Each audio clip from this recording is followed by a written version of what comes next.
So, ito yung mga pinamili, mga tropa. Report, broccoli, salad. Meron kaming sale na wine, fennel, gatas, yogurt. Another gatas pang emergency. Patati, Coke.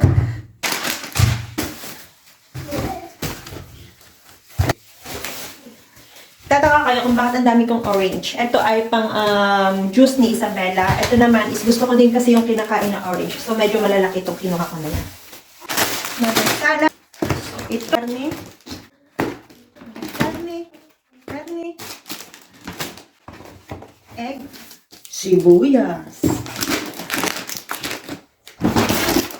Ang bigas, hindi mawawala.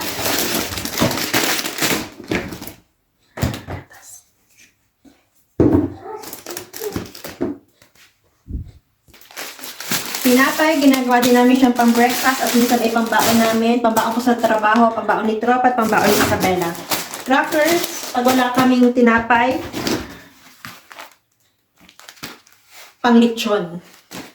Nagagawin daw ni Tropang humba, ewan ko. Flex ko na din ang aming mamahaling isda para ngayon. Papakita ko sa inyo mga tropa kung bakit siya sobrang mahal. 2 piraso lang ng isda pero grabe. Ang isa ay, tingnan nyo, kakahalaga ng 19.07 euro.